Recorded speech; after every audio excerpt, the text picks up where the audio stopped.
नमस्कार, मी ऐश्वर्या पवार. एडीएन मध्ये आपलं स्वागत. आता एक नजर टाकूयात दिवसभरातील महत्त्वाच्या घडामोडीवर. जिल्ह्यात ग्रामपंचायतीसाठी मतदान सुरू असताना निवडणुकीला गालबोट, मतदान केंद्राबाहेर हाणामारी. पैठण तालुक्यातील सालवडगाव येथील घटना.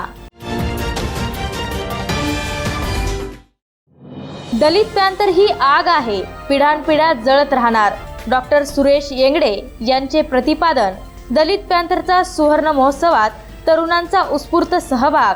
आता पाहूयात सविस्तर बातम्या. जिल्ह्यात सर्वत्र ग्रामपंचायत निवडणूक सुरळीत सुरू असतानाच पैठण तालुक्यातील सालवडगाव या ठिकाणी बोगस मतदानावरून झालेल्या वादातून मतदान केंद्राच्या परिसराच्या बाहेर मारहाण झाल्याची घटना समोर आली आहे. यात 2 जण जखमी झाले असून त्यांना शासकीय रुग्णालयात दाखल करण्यात आले. औरंगाबाद जिल्ह्यात आज 216 ग्रामपंचायतीसाठी मतदान प्रक्रिया पार पडत आहे. सरपंच आणि ग्रामपंचायत सदस्य पद गावात प्रतिष्ठेचं पद समजले जाते.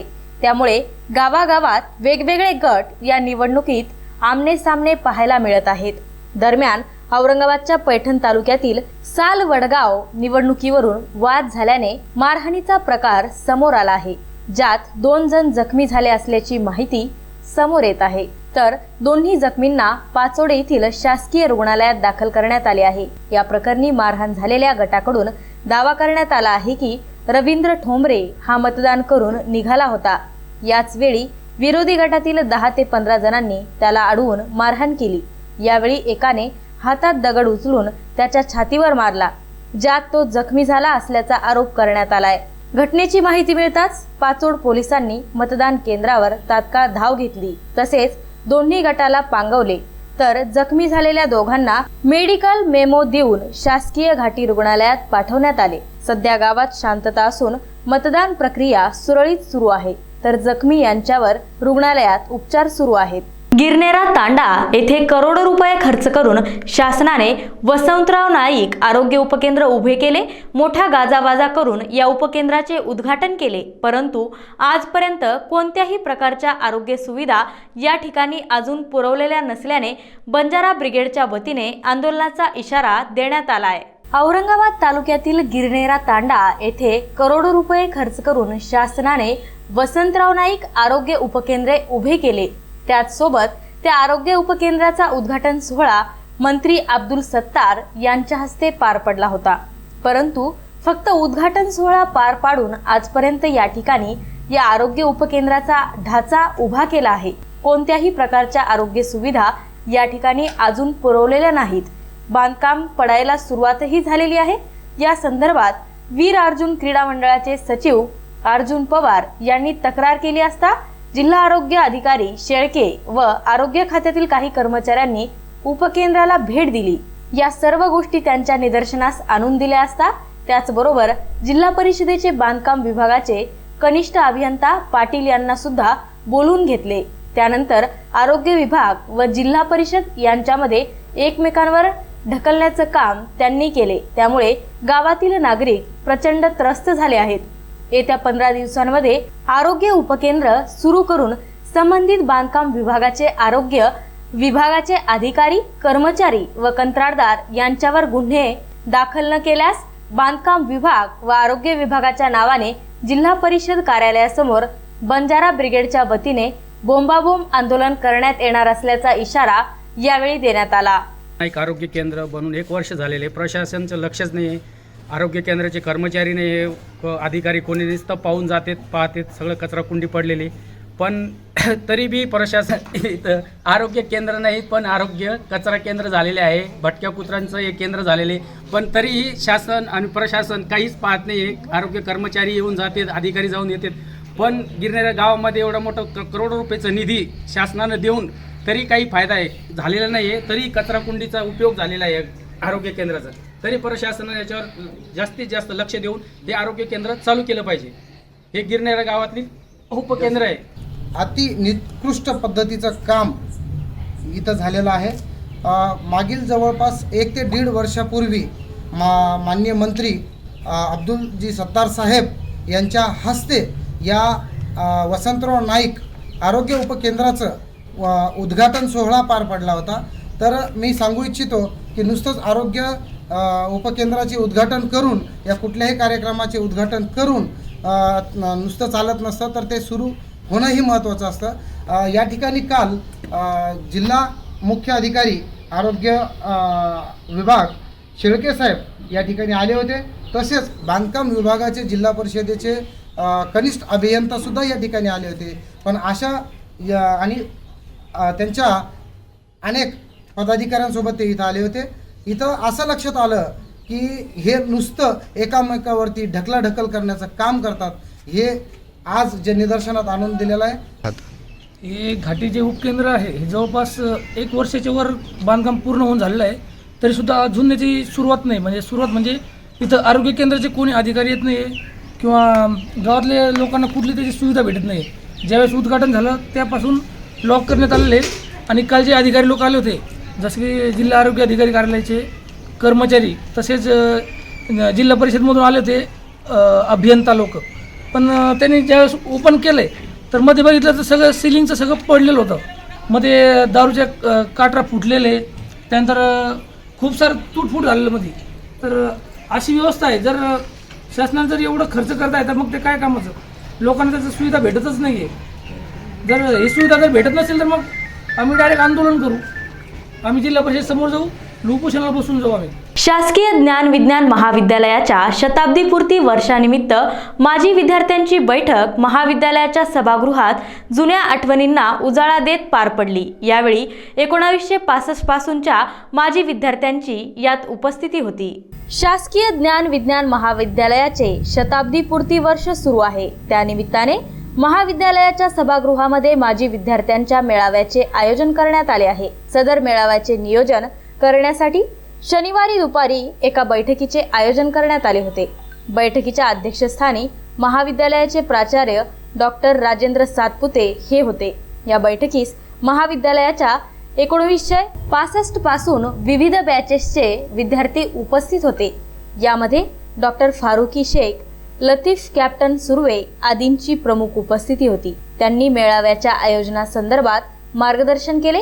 याशिवाय अलीकडील काळातील विद्यार्थी प्रांतोष वाघमारे, विलास घुसिंगे, बाळू थोरात, शेख शाकीर, शीतल रुद्रवार, महेश वाकोडकर यांनीही मेळाव्याच्या आयोजनासंदर्भात आणि विविध उपक्रमांच्या आयोजनाबाबत मतं मांडली. या बैठकीचे आयोजन माजी विद्यार्थी समितीचे प्राध्यापक डॉक्टर नवल थोरात, प्राध्यापक माया वंजारे, शहनाज फारुकी, डॉक्टर तलत खान शाहिस्ता, दीपक उरगुंडे, डॉक्टर युगंधरा टोपरे आदींच्या वतीने करण्यात आले होते. बैठकीत माजी विद्यार्थ्यांनी मनोगत मांडल्यावर प्राचार्य डॉक्टर राजेंद्र सातपुते यांनी मार्गदर्शन केले. महाविद्यालयाच्या शतकपूर्तीच्या नियोजनानिमित्त महाविद्यालयाचे जे काही माजी विद्यार्थी आहेत त्या माजी विद्यार्थ्यांचे व्ह्यूज आम्हाला लक्षात घ्यायचे होते. हा मेळावा आयोजित करण्यामागे हाच एकमेव हेतू आहे आणि तो काही अंशी सक्सेस झाला असं मला वाटतं. काही अंशी याच्यासाठी की ऑनलाईन रजिस्ट्रेशन हे जवळपास 250 झाले होते आणि प्रत्यक्षात मात्र संख्या ही कमीच होती. तर मित्र, सर्वप्रथम मी आपल्या सर्वांचं पुनश्च एकदा शब्दसुमनाने स्वागत करतो आणि दररोजच्या व्यस्त दैनंदिन जीवनामध्ये आपापल्या गावामध्ये असताना सुद्धा महाविद्यालयाच्या प्रती आदराची भावना ठेवून आज आपण येथे सर्वजण एकत्रित आला आहात याचा मला खरोखरच खूप आनंद आहे आणि त्याबद्दल मी आपल्या सर्वांचे मनापासून अभिनंदन करतो आणि कौतुक सुद्धा करतो. मित्रांनो, शतक महोत्सवी वर्षानिमित्त आजचा हा जवळपास 4था कार्यक्रम आहे. यापूर्वी 3 कार्यक्रम झाले आणि हे 3ही कार्यक्रम सर्वप्रथम जो कार्यक्रम झाला होता तो 22 सप्टेंबर 2022 रोजी महाविद्यालयाच्या 100व्या शतकपूर्तीनिमित्त त्यावेळेसचे प्रमुख पाहुणे आणि त्यावेळेसचे जिल्हाधिकारी साहेब माननीय सचिन चव्हाण साहेब, या औरंगाबाद विभागाचे सहसंचालक उच्च शिक्षण सहसंचालक सचिन देशपांडे आणि आपलेच एक माजी विद्यार्थी प्रबोधन महातोले यांच्या उपस्थितीत हा कार्यक्रम पार पडला होता. तोही कार्यक्रम चांगला झाला होता. त्यानंतर सेन्ससचा कार्यक्रम झाला आणि आजचा हा चौथा कार्यक्रम आहे. 2025 सालापर्यंत भारत देश बौद्धमय करण्याचा संकल्प करा असे आवाहन दिल्ली सरकारमधून 22 प्रतिज्ञांसाठी मंत्रिपदाचा राजीनामा देणारे राजेंद्र पाल गौतम यांनी औरंगाबाद येथे केले. ते टीव्ही सेंटर मैदानावर आयोजित धम्म मेळाव्यात बोलत होते. अनागरिक धम्मपाल प्रचारक समितीच्या वतीने रविवारी सायंकाळी टीव्ही सेंटर मैदानावर धम्म मेळाव्याचे आयोजन करण्यात आले होते. यावेळी विचार मंचावर ताडोबा अभयारण्य येथील भिक्खू ज्ञानज्योती महस्तावीर यांच्या विशेष धम्मदेसनेचे आयोजन करण्यात आले होते. तर विचार मंचावर आंबेडकरी चळवळीचे समीक्षक तथा भाष्यकार प्राध्यापक डॉक्टर ऋषिकेश कांबळे यांची प्रमुख उपस्थिती होती. अध्यक्षस्थानी अनागरिक धम्मपाल समितीचे संस्थापक अध्यक्ष मुकुंद सोनवणे हे होते. धम्म मेळाव्याच्या सुरुवातीला समता सैनिक दलाच्या वतीने मेजर रामजी सोनवणे, विलास शिरसाट, मंगला त्रिभुवन यांच्या नेतृत्वाखाली विचार मंचावर उपस्थित मान्यवरांना शिस्तबद्ध जय भीम सलामी देण्यात आली. यावेळी कार्यक्रमाच्या सुरुवातीला गायिका पंचशीला भालेराव आणि राहुल अन्विकर यांनी भीमगीते, क्रांतिगीते गाऊन वातावरण निर्मिती केली. धम्म मेळाव्याचे सूत्रसंचालन पंडित बोर्डे यांनी केले. तर सदर धम्म मेळावा यशस्वी करण्यासाठी VK वाघ, doctor Rameshchandra धनेगावकर, advocate गोवी सोनखेडे, GS धोडवे, Vishwanath Dandge, प्रकाश थोरात, सुखदेव म्हस्के, अर्जुन आरके, इंजिनियर बाबूराव रणयेवले, सुभेदार दिनकर नवगिरे, बाळासाहेब वानखेडे, धनराज कोंडाणे, सूर्यकांत तेलगोटे, हिरामन साळवे, सांडोजी साळवे, अच्युतराव लोखंडे, मधुकर सोनवणे, भीमराव ढाकळे, प्रभाकर उंद्रे, वामन कांबळे, राजेश नावकर आदींनी परिश्रम घेतले. यावेळी दिल्ली सरकारमधून 22 प्रतिज्ञांसाठी मंत्रिपदाचा राजीनामा देणारे राजेंद्र पाल गौतम यांनी धम्म मेळाव्यात बोलताना भारत देश बौद्धमय करण्याचे आवाहन केले. आणि त्या सोहळ्याला परमादरणीय राजेंद्र पाल गौतमजी आणि राजरत्न आंबेडकर साहेबांच्या नेतृत्वामध्ये 11-12 हजार लोकांनी बौद्ध धम्माची दीक्षा घेतली.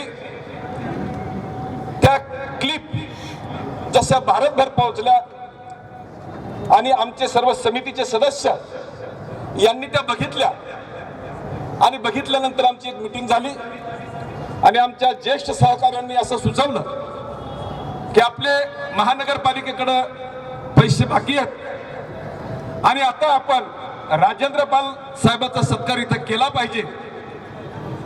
ही एक कल्पना पुढे आली आणि त्या कल्पनेला अनुसरून मी असं म्हटलं की 3.5-4 लाख रुपये त्याला लागणार आहेत. एवढा पैसा कुठून येईल? मला सांगायला आनंद होईल की माझ्या टीम मधले सर्व मंडळी हे पेन्शनर आहेत. फार तुटपुंजी पेन्शन आहे त्यांना आणि त्या अतिशय तुटपुंज पेन्शन मधून त्यांनी सांगितलं की दादा आम्ही प्रत्येकी तुम्हाला 5-5 हजार रुपये देतो, परंतु कुठल्याही परिस्थितीत हा कार्यक्रम झाला पाहिजे. तो आपका ये रवैया देखते हुए हम आप सभी आपको अभिवादन करते हैं. बीच बीच में आपको समझ में आए इसलिए मैं हिंदी का प्रयोग करूंगा. बाबा साहेब आंबेडकर कोण होते? बाबासाहेब बुद्धानंतर फक्त बाबासाहेब आहेत. बुद्ध के बाद केवल बाबा साहब. बुद्धाने माणसाची मन बदलून टाकलेली होती. मधल्या काळामध्ये खूप सुधारक आले, खूप म्हणजे खूप सुधारक आले. आणि 1000 वर्ष सुधारक आले, परंतु तरीही ते या देशातल्या माणसांची मानसिकता बदलू शकले नाही, त्याला फक्त बाबासाहेबच यावा लागला। भी देश के दलित पिछड़े आदिवासी के अधिकार और आजादी की चर्चा थी क्या? तो वो क्या आजादी की लड़ाई केवल 10% लोगों के आजादी की के लिए थी क्या? क्योंकि उस आजादी की लड़ाई में देश की महिलाओं की, देश के दलितों पिछड़ों आदिवासियों के अधिकार की और आजादी की चर्चा नहीं थी। जो लोग देश में 3,500 साल से गुलाम थे, उस आजादी की लड़ाई में उनके अधिकार की कोई चर्चा नहीं थी। लेकिन दूसरी तरफ उसी समय पर एक और आजादी की लड़ाई लड़ी जा रही थी, जो 200 साल की नहीं 3,500 साल की गुलामी से आजादी की लड़ाई थी, जिसको डॉक्टर बाबा साहेब अम्बेडकर ने अकेले चंद साथियों के साथ लड़ा। अपने भीतर की सारी अविद्याओं को दूर करते हुए, आर्य सत्य का साक्षात्कार करते हुए, अपनी अविद्याओं को दूर करते हुए आर्यत्व प्राप्त करने वाला भगवान का वह आर्य सावक संघ प्रथमतः इन तीनों रत्नों को अभिवादन करते हुए जिस बुद्ध शासन के चढ़ाव उतार के ये जो नजरिए से बोधिसत्व परम पूज्य डॉक्टर बाबा साहब अंबेडकर जी जैसे युग पुरुष का जन्म हुआ, बोधिसत्व का जन्म हुआ, और इस बुद्ध शासन के चढ़ाव उतार में जो जाति व्यवस्था बाबा साहब के समय दिखी, जाति व्यवस्था का ध्वंस कैसे किया जाए, इनका जवाब केवल मात्र बोधिसत्व डॉक्टर बाबा साहब अंबेडकर जी को ही मिला, अन्य किसी को नहीं। बोधिसत्व का चित्त बड़ा पावरफुल, शक्तिशाली होता है। बोधिसत्व यानी भावी बुद्ध, जो भावी सम्यक संबुद्धत्व प्राप्त करने वाले सत्व, वह उसे बोधिसत्व कहा जाता है। बातम्या अजूनही आहेत। वेळ झाली आता एका छोट्याशा ब्रेकची। ब्रेक नंतर पुन्हा भेटूयात, तोपर्यंत पाहत रहा एडीएन। आज 16 दिसंबर 2022 को औरंगाबाद के आम खास मैदान में ऑर्गेनाइज ग्रैंड एजुकेशन एक्सपो का इफ्तिताह हुआ।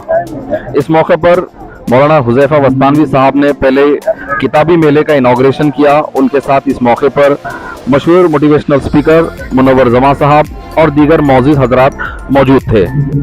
एक्सपो के पहले दिन ही सुबह से लोगों की गर्दी नजर आई। तकरीबन सभी स्टॉल्स पर जमकर लोगों ने खरीदी की, फूड स्टॉल्स का मजा लिया और एजुकेशनल कमर्शियल्स पर इंक्वायरीज की।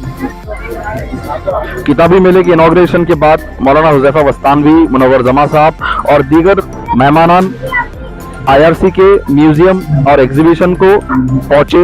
वहां पर IRC के इंतजामात, जिस तरह से उन्होंने मॉडर्न साइंस और इस्लाम को पेश किया है, मुस्लिम साइंटिस्ट के इन्वेंशंस को पेश किया है, उसको जमकर सराहा और अपनी दुआओं से नवाजा।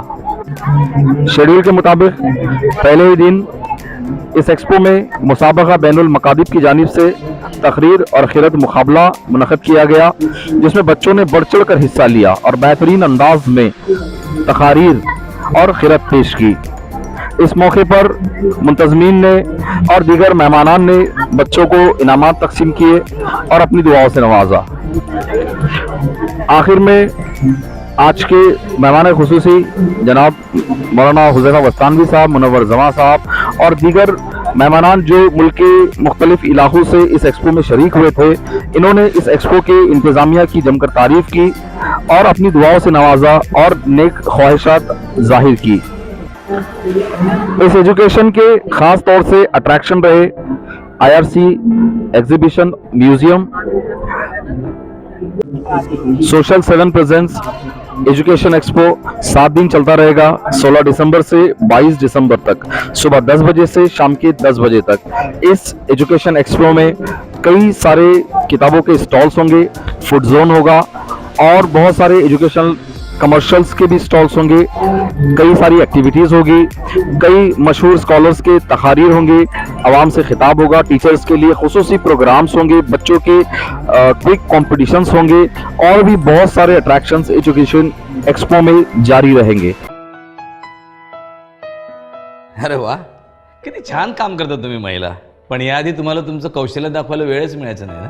अहो घरात पाणी भरण्यासाठी अख्खा दिवस वणवण करावी लागायची बघा. अहो पार थकून जायचो साहेब आम्ही. तब्येती पण बिघडायच्या. या पाण्यापायी आमची कामं लेकींची शिक्षण पण सुटली होती बघा. या गावामध्ये घराघरात नळांना पाणी आलंय आणि आमचं जीवनच बदलतंय. आई ती वर्गात दुसरी आली आहे आणि बाईने मला स्कॉलरशिप मध्ये बसायला सांगितलंय. हार्दिक अभिनंदन तुझं. वाघ चिंगे वा. ग्रामीण भागातील या महिलांची पिण्याच्या पाण्यासाठी करावी लागणारी वणवण कायमची संपून त्यांचे कष्ट कमी करून त्यांच्या कौशल्यास तसेच त्यांच्या मुलींच्या शिक्षणास वाव मिळवून देऊन ग्रामीण जीवनमान उंचवणे, त्यांचे आरोग्य उत्तम राखणे हेच आपल्या जलजीवन अभियानाचं मुख्य उद्दिष्ट आहे. हर घर नल से जल, जल जीवन अभियान, पाणी पुरवठा व स्वच्छता विभाग, महाराष्ट्र शासन. मस्त मास्क पहना रे तूने. Thank you sir. वो जान बचाने के लिए पहनना पड़ता है ना सर. रेडीमेड है या टेलर मेड है? ऑनलाइन ऑर्डर किया है सर. एक और है ना सर. देना. बहुत मस्त लगी आपको. ये ना सर. सर ना भाई, जान बचाने के लिए बाइक चलाते वक्त सिर्फ खोपड़े पे मास्क पहनेगा तो खोपड़े को कौन बचाएगा? समझ गया सर. हेलमेट ऑनलाइन ऑर्डर कर, वरना हमेशा के लिए ऑफलाइन हो सकता है. Okay sir. हेले चल हम ये भी ऑनलाइन भर दे. हेलमेट पहने, ट्रैफिक नियमों का पालन करे, जिंदगी के सफर को सुरक्षित रखे. ब्रेकनंतर पुन्हा एकदा आपले स्वागत. दलित पॅन्थरच्या सुवर्ण महोत्सवी वर्षानिमित्त विद्यापीठाच्या नाट्यगृहात 2 दिवसीय महोत्सवाचा समारोप आज झाला असून आंबेडकरी चळवळीतील दलित पॅन्थरच्या काळाचे स्मरण लोकांना व्हावे या उद्देशाने दलित पॅन्थरची चळवळ आणि प्राप्त परिस्थिती याचे सखोल विवेचन या महोत्सवात करण्यात आले. दलित पॅन्थरच्या 50व्या सुवर्ण महोत्सव वर्षानिमित्त डॉक्टर बाबासाहेब आंबेडकर मराठवाडा विद्यापीठाच्या मुख्य सभागृहामध्ये रविवार रोजी शेवटचा दिवस होता.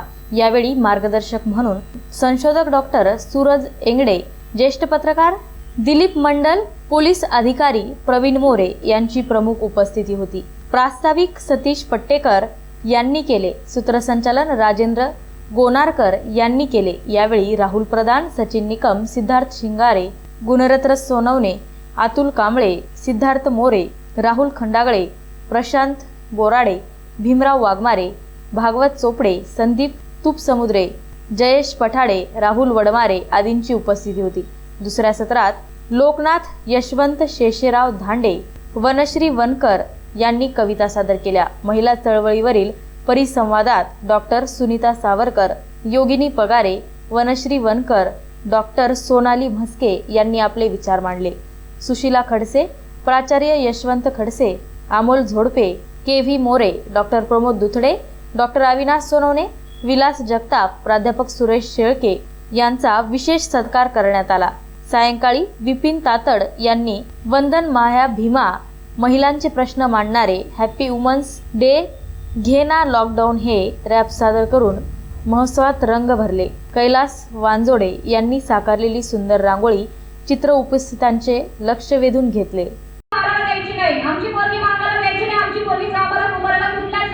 पिछडा वर्गाला आमची पोरगी द्यायची नाही. आहो ते आमचं नाक जातं. नंतर मग आमचे नातेवाईक असतात ना, नातेवाईक की कोण नातं ठेवत नाही. आणि असं बरोबर नाहीये ना.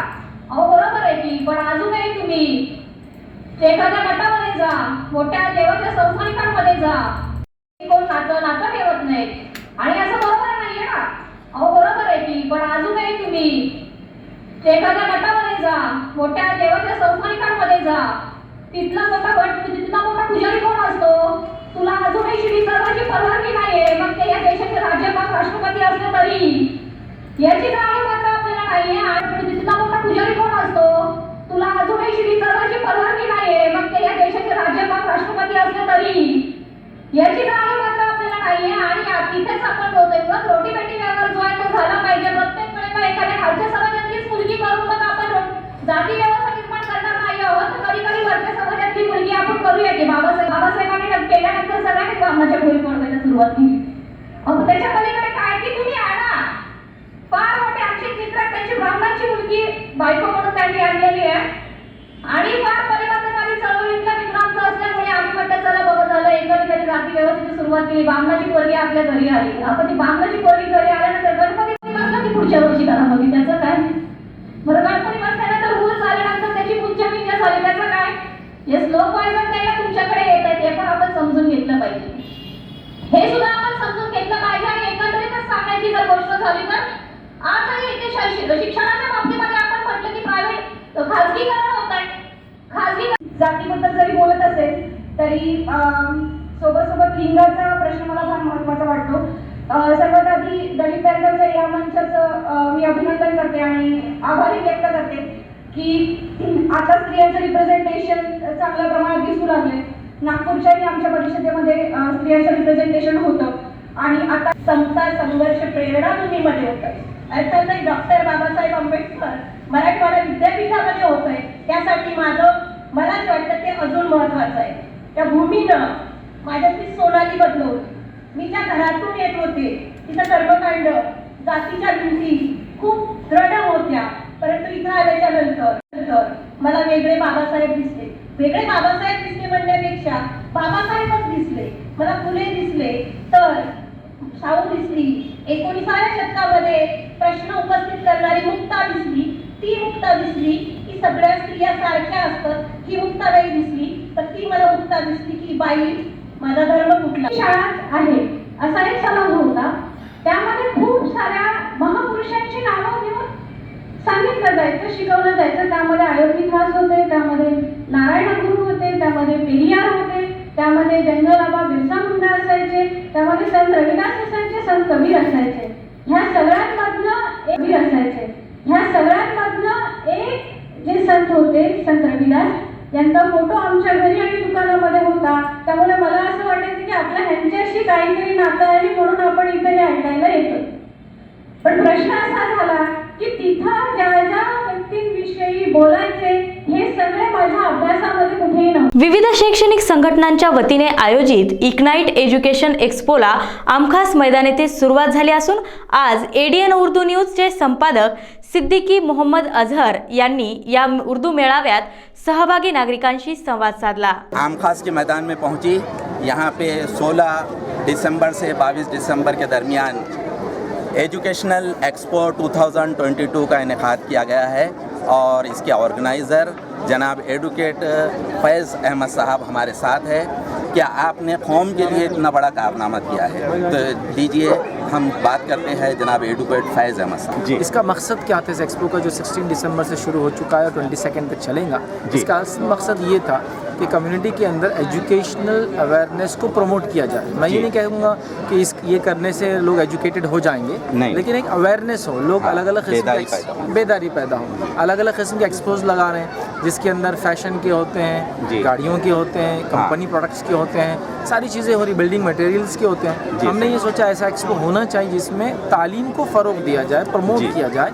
तो हम ये उम्मीद करते हैं कि ऐसा करने से फ्यूचर में एक लोग कैरियर की तरफ जाएंगे, तालीम को सीरियस लेंगे और उसको पढ़ेंगे. तो बस इसी मोटिव के साथ शुरू किया गया.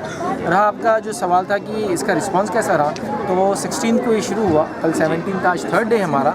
हम ये बता सकते हैं कि मतलब बहुत मैसिव रिस्पांस है. और जो लेक्चर्स शुरू होते हैं 2 बजे से लेक्चर शुरू हो जाते हैं. उन लेक्चर्स का 4 दिन और बाकी है. अलग अलग टॉपिक्स है. पैम्फलेट्स ऑलरेडी रिलीज़ की जा चुके हैं. उन पैम्फलेट्स पे टॉपिक्स पढ़े और यहाँ ज़रूर उन लेक्चर्स के अंदर पार्टिसिपेट हो ताकि एक एजुकेशनल अवेयरनेस आप में आए, ताकि आगे फर्दर अगर आप खुद स्टूडेंट हैं तो आगे क्या करें, और अगर आप पेरेंट्स हैं, वालिदैन हैं, तो बच्चों को क्या आपको करना है उसके ताल्लुक से एक कुछ रहनुमा जो है जिसको कहेंगे नुकुश यहाँ से मिलेंगे, फुटस्टेप्स मिलेंगे, तो आप बच्चों को कर सकते. तो अपील करूँगा लोगों को यहाँ आए, विजिट करें और कुछ सीखने की कोशिश करें. आज का जो जदीद दौर है ये साइंस और टेक्नोलॉजी का दौर है. आजकल बहुत सारी रिसर्चेस हो रही है, कई सारी चीज़ें आज सामने आ रही है. इसी में से एक चीज़ होती है कि हमारे यूनिवर्स का वजूद कैसे हुआ था, ये चांद सूरज ये कैसे चमकते हैं, इंसानों का जो वजूद है ये कैसे हुआ था. अब हम आज जब ये चीज़ देख रहे हैं, साइंसदानों ने ये चीज़ को रिसर्च किया है. ये चीज़ हालांकि हम लोगों के पास कुरान पाक में मौजूद थी, लेकिन हम लोग इस चीज़ को नहीं समझ पाए, क्योंकि ये चीज़ हम लोग कुरान पाक पढ़ते और रखते थे. ये चीज़ रखने के लिए हमको अल्लाह ताला ने नहीं दिए थे.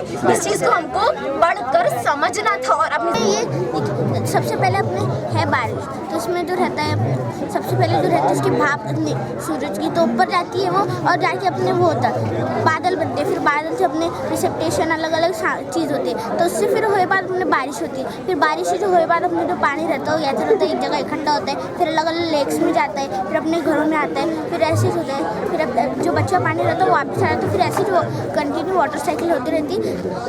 तो ये कुरान की आयत में भी लिखी हुआ है।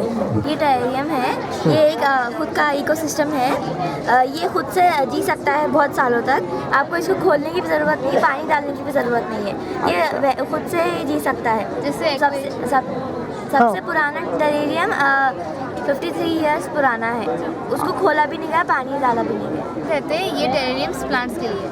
अच्छा, आप इसको शोपीस के जैसा घर पर रख सकते हैं। और ये हमारे प्रोजेक्ट का नाम है हाइड्रोपोनिक्स।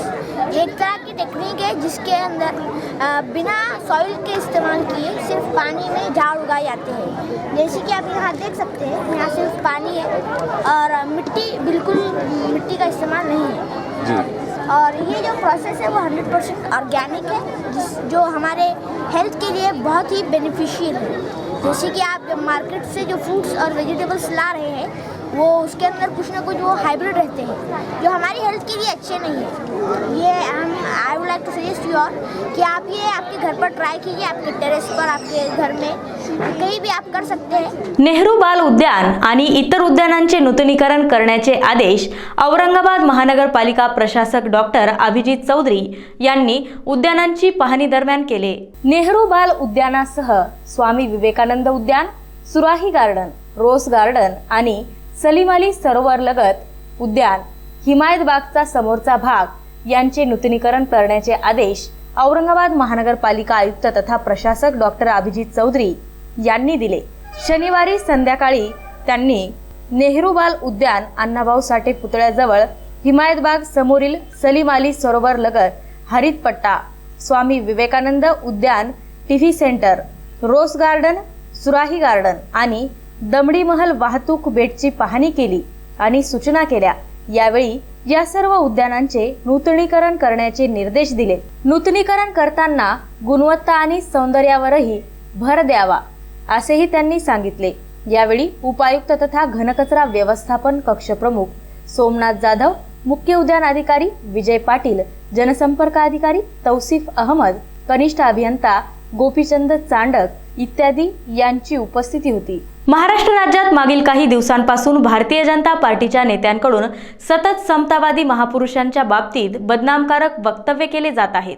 या विरोधात उद्या आंबेडकरवादी अत्याचार विरोधी कृती समितीच्या वतीने भव्य मोर्चाचे आयोजन करण्यात आले आहे।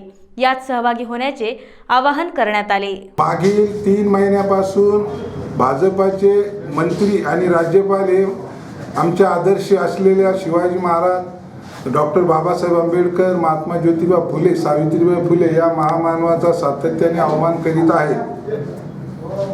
या वाचाळ वीरांना धडा शिकवण्यासाठी आंबेडकरवादी अत्याचार विरोधी कृती समितीच्या वतीने 19 डिसेंबर रोजी भडकल गेट डॉक्टर बाबासाहेब आंबेडकर यांच्या पुतळ्याला अभिवादन करून मोर्चाचं प्रस्थान विभागीय आयुक्त कार्यालयाकडे होणार आहे। या मोर्चामध्ये तमाम आंबेडकरी भीम सैनिकांनी, माता भगिनींनी सहभागी व्हायचं आहे। जर आपण या वाचाळ वीरांना आत्ता जर लगाम लावली नाही, आत्ता जर यांचा बंदोबस्त आपण केला नाही तर हे भविष्यातही आपल्या आदर्शाविषयी असेच कुत्र्यासारखे भुकत फिरतील आणि आपल्या आदर्शाचा अवमान करतील। म्हणून या मोर्चाचं आयोजन केलेलं आहे। तमाम आंबेडकरी समुदायांना आणि आंबेडकरीवाद्यांना, छत्रपती शिवाजींच्या मावळ्यांना मी आवाहन करतो की या मोर्चामध्ये जास्तीत जास्त संख्येने सहभागी व्हावं, हे मी समितीच्या वतीने आवाहन करीत आहे। महाराष्ट्रातील भाजपचे काही मंत्री आणि राज्यपाल यांनी महाराष्ट्रातल्या जे थोर पुरुष आहेत त्यांच्या विरोधामध्ये अत्यंत बेतव्य वागणं सुरू केलेलं आहे। त्यांचं अपमानित करण्याचं वर्तन सुरू केलेलं आहे। शिवाजी महाराजांच्या बाबतीमध्ये राज्यपाल बोलले, महात्मा फुले, सावित्रीबाई फुलेंच्या बाबतीमध्ये राज्यपालांनी अगदी बेताल वक्तव्य केलं। त्याचबरोबर शिक्षण मंत्री चंद्रकांत पाटील यांनी सुद्धा बाबासाहेब आंबेडकर, कर्मवीर भाऊराव पाटील व महात्मा फुले यांनी जे काही शैक्षणिक संस्था चालवल्या त्या भीक मागून चालवल्या असा उद्गार केला. त्यामुळे सर्व समाजाची मनं दुखावलेली आहेत. यांच्या विरोधामध्ये आंबेडकर चळवळीतील सर्व कार्यकर्त्यांनी मोठी बैठक घेऊन एक मोठ्या मोर्चाचं आयोजन केलेलं आहे. सोमवारी बलकड गेट येथून 11 वाजता हा मोर्चा निघून एक विभागीय आयुक्त कार्यालयावर हा मोर्चा जाणार आहे. यामध्ये प्रमुख मागण्या असतील की चंद्रकांत पाटील यांची मंत्रिमंडळातून हकालपट्टी करा, भगतसिंग कोश्यारी यांना राज्यपाल पदावरून हकालपट्टी करा, या प्रमुख मागण्यांसाठी हा मोर्चा निघणार आहे. शेवटी पुन्हा एकदा आजच्या ठळक बातम्या. जिल्ह्यात ग्रामपंचायतीसाठी मतदान सुरू असताना निवडणुकीला गालबोट, मतदान केंद्राबाहेर हाणामारी. पैठण तालुक्यातील सालवडगाव येथील घटना. दलित पॅंथर ही आग आहे, पिढ्यानपिढ्या जळत राहणार. डॉक्टर सुरेश येंगडे यांचे प्रतिपादन. दलित पॅंथरचा सुवर्ण महोत्सवात तरुणांचा उत्स्फूर्त सहभाग. याबरोबरच आजचे हे बातमीपत्र इथे संपले. भेटूया पुढील बातमीपत्रात. तोपर्यंत पाहत रहा औरंगाबादकरांचं हक्काचं बातमीपत्र ADN.